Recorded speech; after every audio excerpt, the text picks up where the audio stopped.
Today, I'm speaking to BBC broadcaster and Olympic commentator Alex Seftel about his career in journalism. We will find out how he got there from a humble start in student radio, hear of the highs and lows of freelance life, and learn how he uses his skills and his passions to tell powerful and engaging stories. Enjoy! You'll spend 80,000 hours at work. You're here because you want those hours to count. Hi, I'm Zoe Schofield. And I'm Erica Sosner. A warm welcome to the Career Equation podcast. On this podcast, we take time out from our award-winning careers consultancy to share a game-changing formula to help you solve the sum of your life. Each week, we and our guests use the Career Equation to explore their story so far and help them unlock the secrets of a fulfilling career.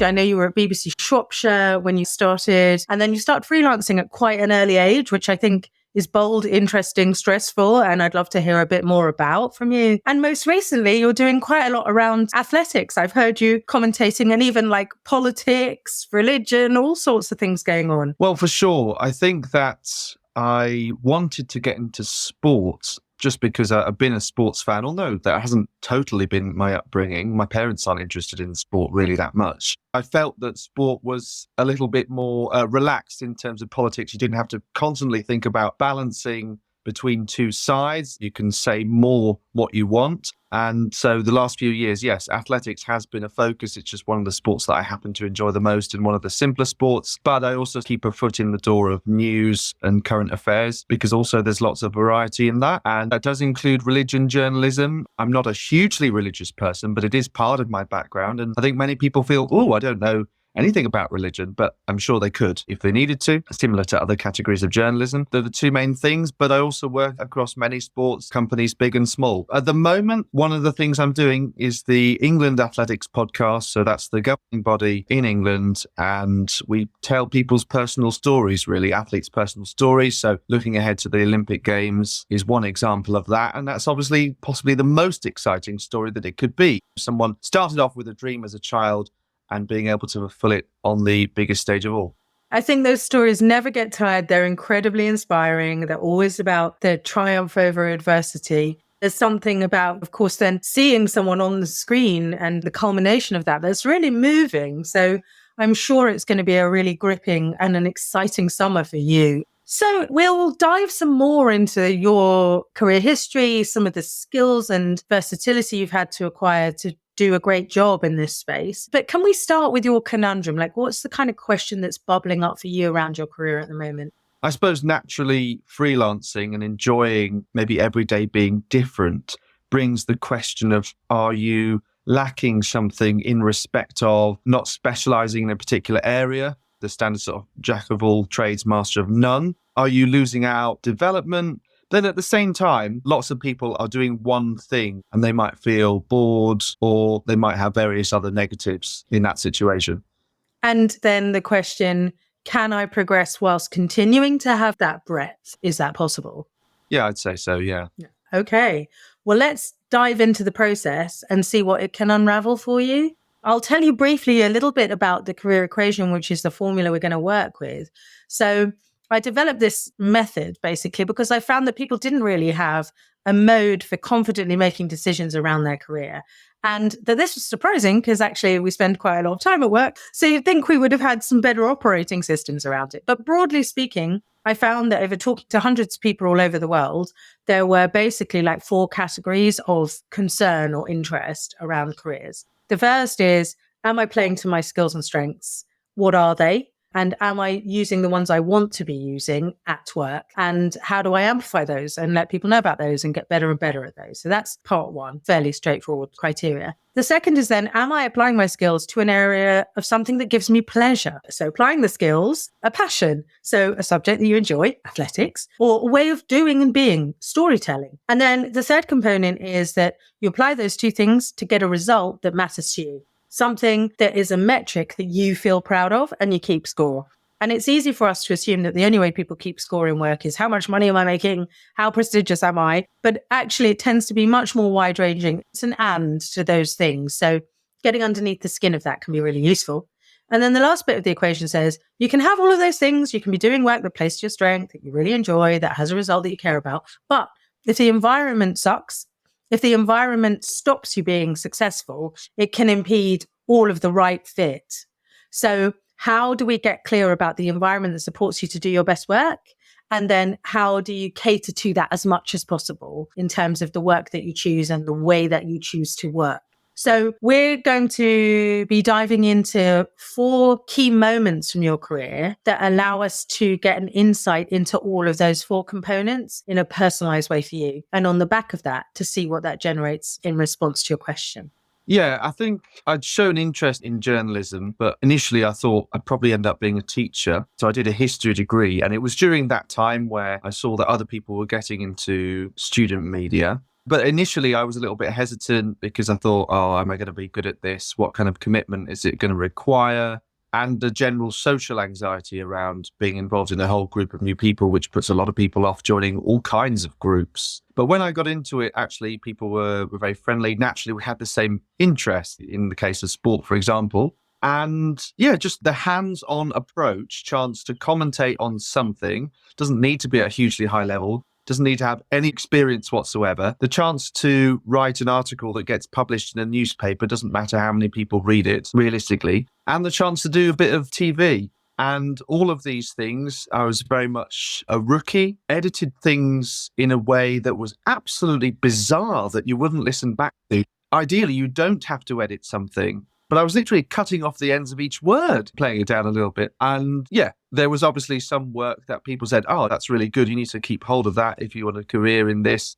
And some of those things did involve commitment. They did involve very early starts. Obviously, it's volunteering, student media. So to get up at 3 a.m, obviously, I'm not the person that's doing the actual sport, which is in theory the most fulfilling part. But we went off to some motor racing, some swimming, and I was standing by the pool while people in their very athletic swimsuits and feeling like I was a complete contrast to them.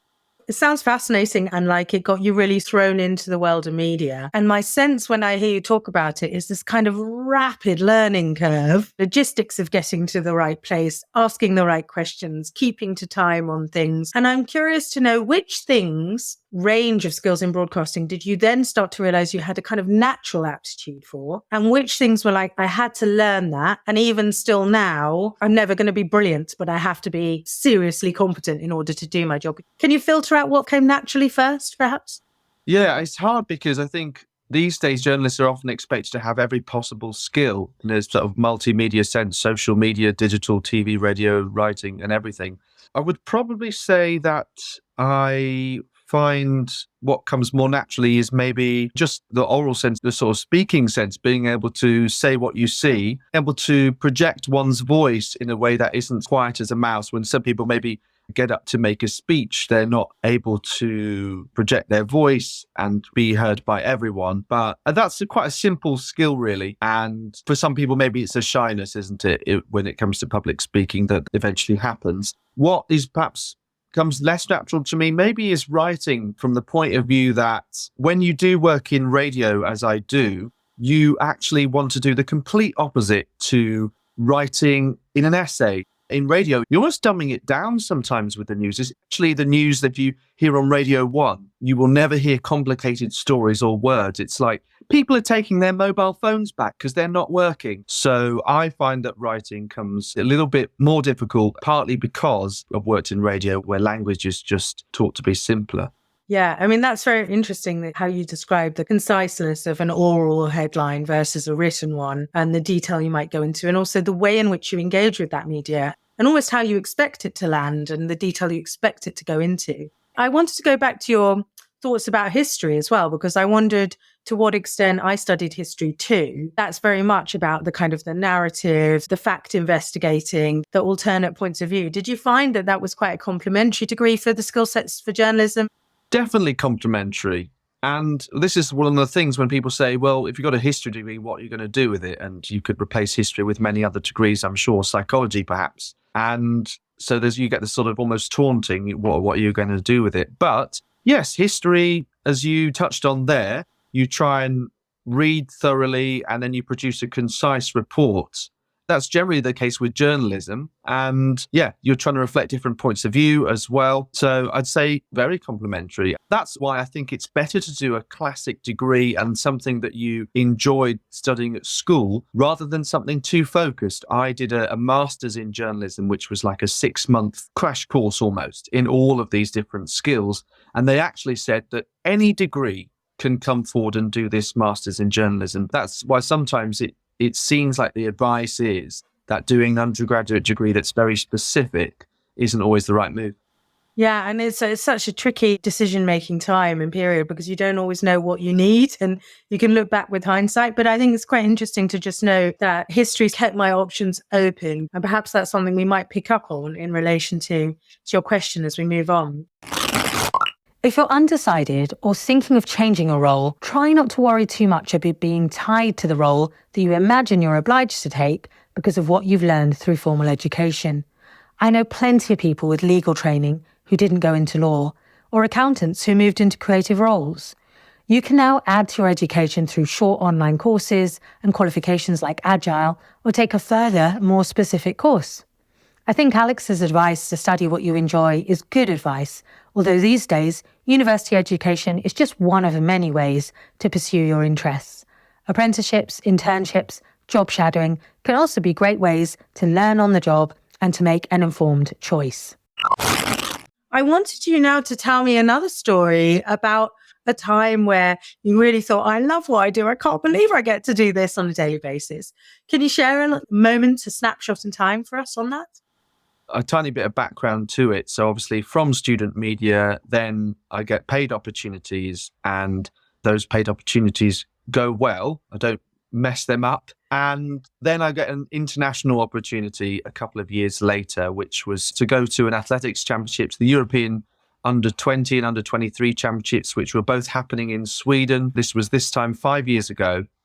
And although I'd done a little bit of international things, it was on my own and I very much felt I enjoyed it, but I was at the deep end and I was commentating alone. So this time I was part of a team and I felt appreciated. I felt people were saying it's good to have another experienced broadcaster. And I was looking around thinking, who's that? And there was the just pure enjoyment factor. And from that point of view, I have to consider myself quite lucky that I was able to be at a sports event and just was saying what was seeing in front of me. That was the pure and simple nature of commentating on a sport that's quite simple to understand. In essence, whoever runs fastest, quickest is best and wins. I enjoy the simplicity of that and adding the detail and doing the preparation. To some might seem a real chore to do research on many people, but I enjoy that element of feeling clued up. And I enjoy watching back and seeing, did I do that event justice? And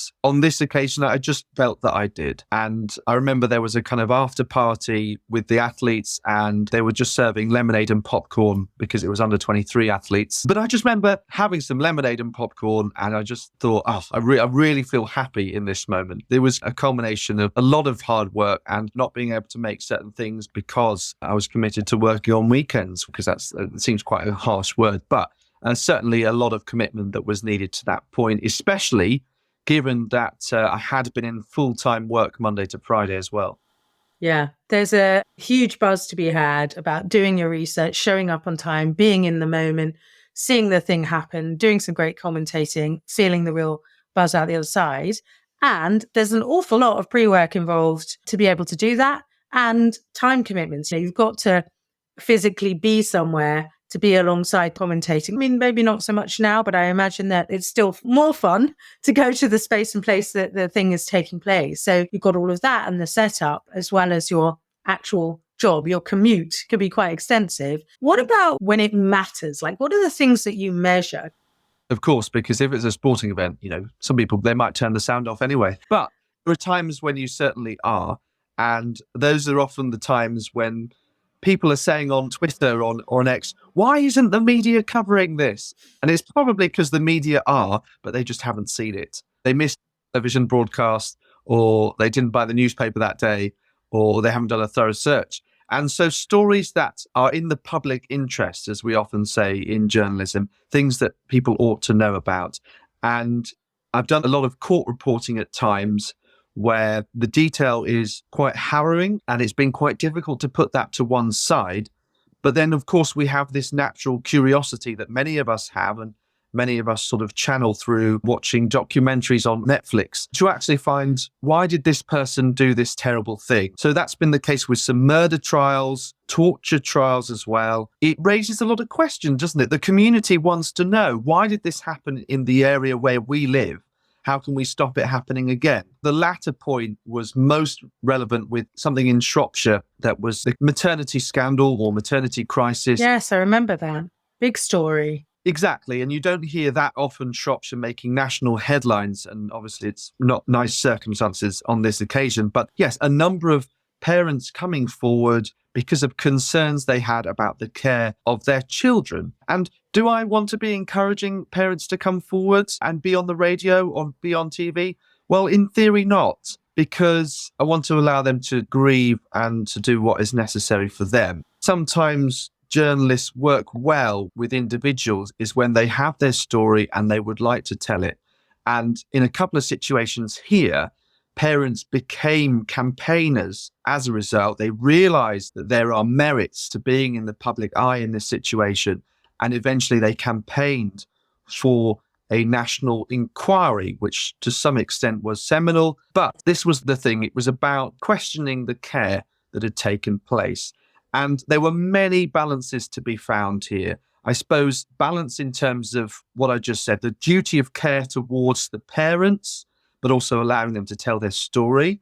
Balance in terms of how we reported so it wasn't too upsetting in a way that still gave detail. I suppose giving enough detail, but also when you're in a courtroom, things are read out in flowery language, making it so people can understand. So distilling the detail, very, very tough. And also emotion in these places. You know, the people, midwives accused breaking down in tears. That does become a headline. You know, a midwife broke down in tears today after her care of a baby was questioned.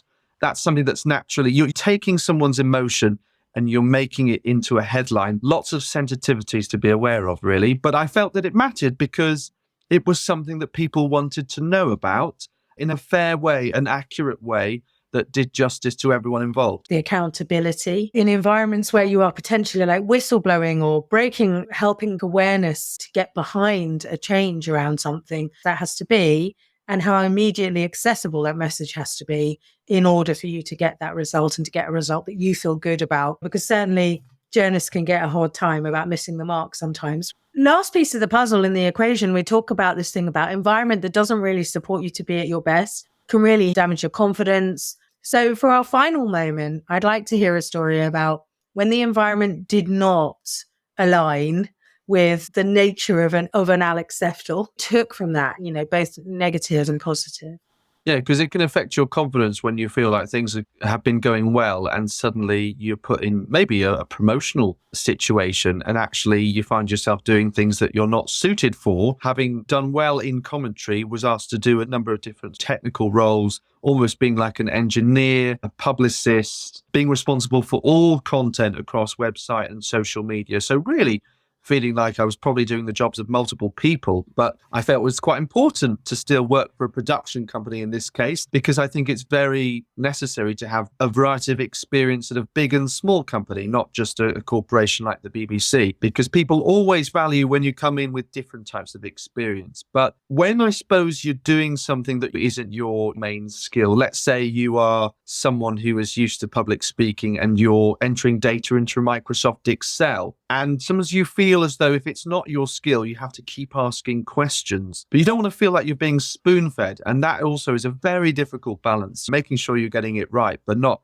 constantly asking about every breath you take. Eventually, I thought I just have to stick to what my strengths are. That's difficult in itself, because I broke away from something that I was progressing at. Well, tell me, if you did have what you needed in that job, if that job was designed to really help you thrive, what would be the things that you would have changed there environmentally? I suppose I would have got into it more gradually about how I need to do things before it was very much they need to be done by tomorrow. And maybe I didn't quite realize how much I was going into the deep end in that situation, because, I was quite young and the working world was quite new to me. So I assumed that everything would flow quite naturally. So I might have had more time to really have proper training, because this is quite important. And especially maybe as a freelancer, you don't necessarily have those kind of maybe initial 2 weeks or something like that, where you are just being trained before you properly get on with work. So would probably be the main thing. And then I would ideally have more on the ground support with me, because there was no office in this situation, people being really spread out and talking on the phone and not face to face. Yeah, that sense of community, a bit more induction, a gradual build up of things that were new to you, having a chance to get familiar with each of those technologies, but actually to jump into a completely new realm. And many, many people describe a quite painful experience in their career where that has happened. And through no fault of their own, they've gone from very confidently competent at that thing that they were doing and being recognized for that by being taken out of their competence zone. Describe that really eloquently, what the impacts can be, and also how easy it can be to just think about that differently and make a different plan and environment that can help people succeed. Manager's hack. I think Alex's insight about freelancers and interims is crucial for managers of short-term teams. It's easy to assume that an experienced professional should just get stuck in, but they still need to learn about your software, routines, people, ways of working, just like any other new joiner. Taking time to set up an induction for short-term staff can pay dividends in their ability to get stuck in and feel part of the team. Also, people are rarely great at everything, and throwing too many angles, particularly at a digital job, is a common error, and it will mean great performance on some aspects of the role and dire performance in others. Like all good career equation advice, get to know where your freelancer's sweet spot is and concentrate their work in that area. So let's have a go at putting these things together into what we call a career design. And I'm going to ask you to fill in some gaps for me in a little sentence we're going to construct. And hopefully that construct will help you to start to get a sense of the key criteria by which you make decisions in your career. So the first gap is that I'm going to say I, and you're going to add in your name. I, Alex. Brilliant. Will use my skills in. So reflecting on the conversation that we've had, what would you say are the kind of standout 2 or 3 skills that you just want to be using all of the time and you wouldn't want to be without? Yeah, I think the skill that is the most demands the most respect is probably staying calm in difficult situations. My skills in being able to be calm, skills in preparation, and skills in broadcasting on air. Thank you. Use my skills in preparing, staying calm, and broadcasting live on air. And your passion for, what are the things went from the conversation that you were definitely buzzing around? Live sports, passion for doing stories justice, really. Yeah, whether that's court reporting or whether that is something like athletics, someone who's been through a story that they want to tell. Yeah, I love that. Doing stories justice. So my passion for live sports and doing stories justice. 2, and here we're looking at this impact piece, the kind of results that matter to you. What would you say is the kind of key driver for how you define and measure your success in your career? I think it's the appreciation from others, really. And it's not appreciation for necessarily my own work, but appreciation through what has been told and the actual person at the center of it. So, yeah, to get appreciation generally. And it's sort of for the caliber of the story or the capture. What is it about that when it really lands with you, when someone says, I really appreciated that, what's landing with you that feels good? The undercurrent is because I'm my own harshest critic. Think about when I stumbled on a word or made a mistake. So if people can see past that, then that's the most important thing. Great. Okay, thank you.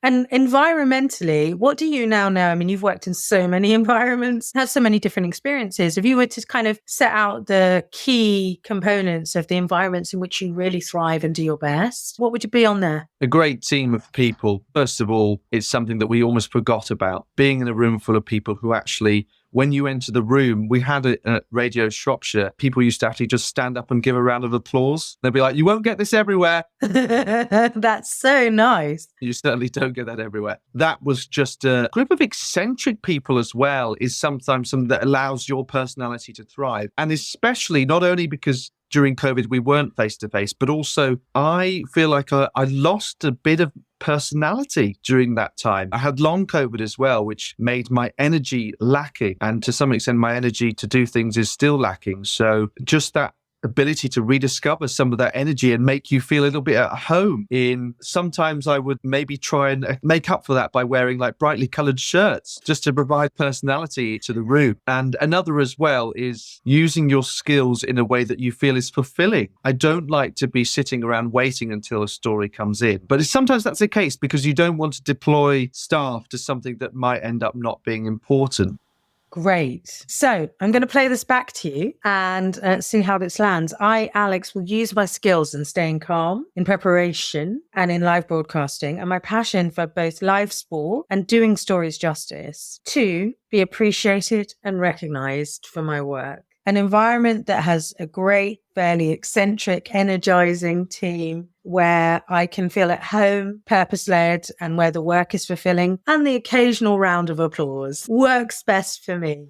Yeah, absolutely. And I think when you do find people like that, is quite special. And especially as a young person working with people much older, it took us time to really get onto the same wavelength. Who is this young man telling me what I should be doing, or who's joined our team? And that is difficult as well. But I'm sure that there'll be times when I'm actually giving the advice to people who are younger. I think that's the most important thing sometimes, actually. Whoever the person is around you, just making them feel welcome. It's not said enough, but... Do you feel like that description of who you are and what you want out of work, would you say? It's just that I wouldn't often pause to reflect on what those values are. I'm someone who has spurts of high motivation in which I get things done. And then at other times, you are a harsh critic of yourself. You begin to question, what have I achieved? But I find the easiest way is just to break it down into what have I achieved this month, or this year, or this week? And depending on when the achievements have come, just find a different way of measuring that success. It is incredibly difficult in journalism not to compare yourself to others, but this is in all careers one of the most challenging things, isn't it?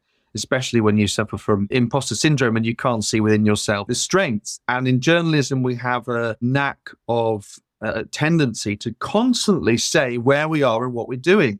And I saw a great post once that said, you wouldn't do this if you were working at the supermarket. You wouldn't say, catch me on the tills today, but you would if you had a radio show. So what's that about? And why do we constantly talk about that? And as a result, we're constantly seeing what other people are doing. I mean, it certainly is a whole other show, but important subject about imposter syndrome, the comparison of our inside to what we consider to be someone else's outside.